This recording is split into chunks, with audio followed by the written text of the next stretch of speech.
सरकार ਦੇ ਅਰਾਈਵਕੈਨ ਐਪ ਤੱਕ ਪਹੁੰਚ ਨਾ ਕਰ ਸਕਣ ਵਾਲੇ ਜਾਂ ਇਸ ਵਿੱਚ ਆਪਣੀ ਜਾਣਕਾਰੀ ਭਰਨੀ ਭੁੱਲਣ ਵਾਲੇ ਟਰੈਵਲਰਸ ਨੂੰ ਹੁਣ ਚਿੰਤਾ ਕਰਨ ਦੀ ਕੋਈ ਲੋੜ ਨਹੀਂ। ਉਹ ਨਿੱਜੀ ਤੌਰ ਉੱਤੇ ਵੀ ਆਪਣੀਆਂ ਟਰੈਵਲ ਡਿਟੇਲਸ ਮੁਹੱਈਆ ਕਰਵਾ ਸਕਣਗੇ। ਕੈਨੇਡਾ ਦੇ ਪਬਲਿਕ ਸੇਫਟੀ ਮੰਤਰੀ ਵੱਲੋਂ ਬਾਰਡਰ ਅਧਿਕਾਰੀਆਂ ਨੂੰ ਨਵੀਆਂ ਹਦਾਇਤਾਂ ਕੀਤੀਆਂ ਗਈਆਂ ਹਨ ਕਿ ਉਹ ਟਰੈਵਲਰਸ ਤੋਂ ਇਨ ਪਰਸਨ ਤੌਰ ਉੱਤੇ ਉਹਨਾਂ ਦੀ ਟਰੈਵਲ ਡਿਟੇਲਸ ਹਾਸਿਲ ਕਰ ਸਕਦੇ ਹਨ।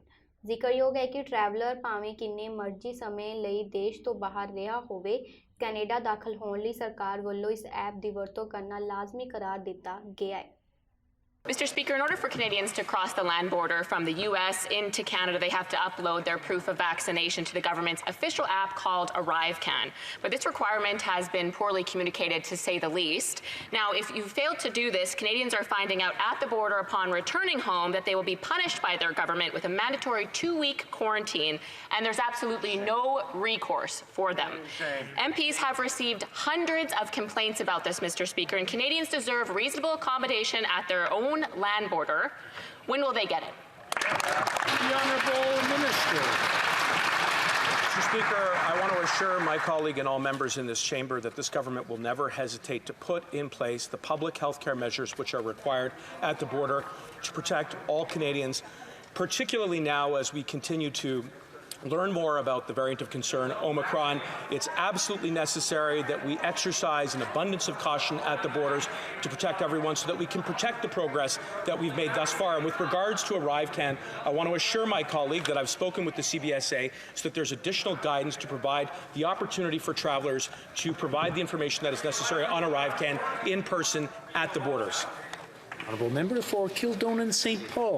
Mr. Speaker, if you've received mandatory quarantine for spending, say, 30 minutes at the grocery store in the US, there's your government's response. They have no plan to help you and are by all accounts pleased with their punishments of Canadians. And we need to look at the facts. The ArriveCan app has crashed for some users. Many can access it from poor cell service. Many seniors don't have smartphones. For others, costly data plans are out of reach for them. And keep in mind, all of these people are double vaccinated Canadians, and yet there's no recourse for them, and they're forced into quarantine because of poor communication from this government. Something needs to be done about this, and something needs to be done about it now. Exactly. And again, Canadians deserve reasonable accommodation. When will the Liberals start treating Canadians with respect, Mr. Speaker? The Honourable Minister.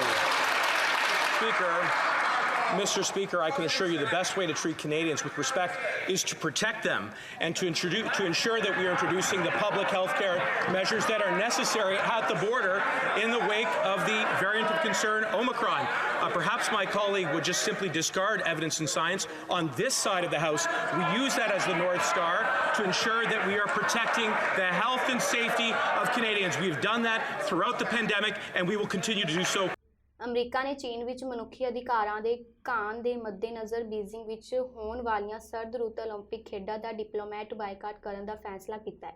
White house ਦੇ press ਸਕੱਤਰ ਜੇਨ ਸਾਕੀ ਨੇ ਕਿਹਾ ਕਿ ਚੀਨ ਦੀ ਸ਼ਿਨਜਿਆਂਗ ਵਿੱਚ ਮਨੁੱਖੀ ਅਧਿਕਾਰਾਂ ਦੇ ਘਾਣ ਅਤੇ ਅਤਿਆਚਾਰ ਨੂੰ ਦੇਖਦੇ ਹੋਏ ਅਮਰੀਕੀ ਡਿਪਲੋਮੈਟ ਜਾਂ ਅਧਿਕਾਰਤ ਨੁਮਾਇੰਦੇ ਇਹਨਾਂ ਖੇਡਾਂ ਨੂੰ ਆਮ ਘਟਨਾਕ੍ਰਮ ਵਾਂਗ ਹੀ ਲੈਣਗੇ। ਉਹਨਾਂ ਕਿਹਾ, ਮਨੁੱਖੀ ਅਧਿਕਾਰਾਂ ਨੂੰ ਉਤਸ਼ਾਹਿਤ ਕਰਨ ਲਈ ਸਾਡੀ ਬੁਨਿਆਦੀ ਵਚਨਬੱਧਤਾ ਹੈ। ਅਸੀਂ ਚੀਨ ਅਤੇ ਉਸ ਦੇ ਬਾਹਰ ਮਨੁੱਖੀ ਅਧਿਕਾਰੀਆਂ ਨੂੰ ਅੱਗੇ ਵਧਾਉਣ ਲਈ ਕਾਰਵਾਈ ਕਰਨੀ ਜਾਰੀ ਰੱਖਾਂਗੇ। The Biden administration will not send any diplomatic or official representation to the Beijing 2022 Winter Olympics and Paralympic Games, given the PRC's ongoing genocide and crimes against humanity in Xinjiang and other human rights abuses. The athletes on Team USA have our full support. We will be behind them 100% as we cheer them on from home. We will not be contributing to the fanfare of the Games. U.S. diplomatic or official representation would treat these games as business as usual in the face of the PRC's egregious human rights abuses and atrocities in Xinjiang, and we simply can't do that. As the President has told President Xi, standing up for human rights is in the DNA of Americans. We have a fundamental commitment to promoting human rights, and we feel strongly in our position, and we will continue to take actions to advance human rights in China and beyond. Well, I don't have anything to read out in terms of their intentions or what they would convey from officials from the PRC. But our view is that's not the right way to view or frame our relationship. Our view is that cooperation on transnational issues is not a favor to us. It is not a transaction. The PRC should be taking action on issues where the global community, to meet the needs of the global community, and that's what they should do in order to be a part of leadership in the global community. So I don't have anything to read out on their front. They can certainly speak for themselves. Well, let me first say, everybody can call it whatever they want to call it. I would just remind you that often when you use diplomatic boycott, that phrase, that brings people back to 1980, and we are not. The athletes will be participating. We will be rooting for the athletes from home. I am an Olympics-obsessed person, so I'm looking forward to doing that. But I think this is just an indication that it cannot be business as usual, that not sending a diplomatic delegation sends that message. That does not mean, I think this was your question, just to come back to it, that is the end of the concerns we will raise about human rights abuses in Xinjiang. We've already taken a number of steps. We've been a leader in the world in leading actions through the G7. We're obviously also working with Congress, but this is just sending a message that given these human rights abuses, we cannot proceed with business as usual. Conservative leader Erin O'Toole ਨੇ Parliament ਹਿੱਲ ਤੇ ਪੱਤਰਕਾਰਾਂ ਨਾਲ ਗੱਲਬਾਤ ਕੀਤੀ। ਇਸ ਦੌਰਾਨ ਉਹਨਾਂ ਨੇ ਦੇਸ਼ ਅੰਦਰ ਵੱਧ ਰਹੀ ਮਹਿੰਗਾਈ ਅਤੇ ਘਰਾਂ ਦੀ ਕੀਮਤ ਨੂੰ ਲੈ ਕੇ ਚਿੰਤਾ ਪ੍ਰਗਟਾਈ। ਇਸ ਦੇ ਨਾਲ ਹੀ ਉਹਨਾਂ ਨੇ ਅਫਗਾਨਿਸਤਾਨ ਦੇ ਪਤਨ ਦਾ ਅਧਿਐਨ ਕਰਨ ਲਈ ਇੱਕ ਵਿਸ਼ੇਸ਼ ਸੰਸਦੀ ਕਮੇਟੀ ਬਣਾਉਣ ਲਈ ਆਪਣੀ ਪਾਰਟੀ ਦੇ ਸੱਦੇ ਨੂੰ ਵੀ ਉਜਾਗਰ ਕੀਤਾ। While the holidays are quickly approaching, there is still no plan to tackle many of the challenges facing our country. This is supposed to be a time to celebrate with family and friends, but Canadian families are worried.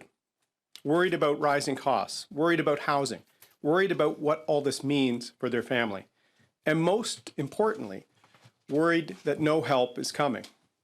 But as I've said before, Canada's Conservatives are here to be a voice for the millions of Canadians left behind in Justin Trudeau's economy. These are everyday examples of skyrocketing inflation.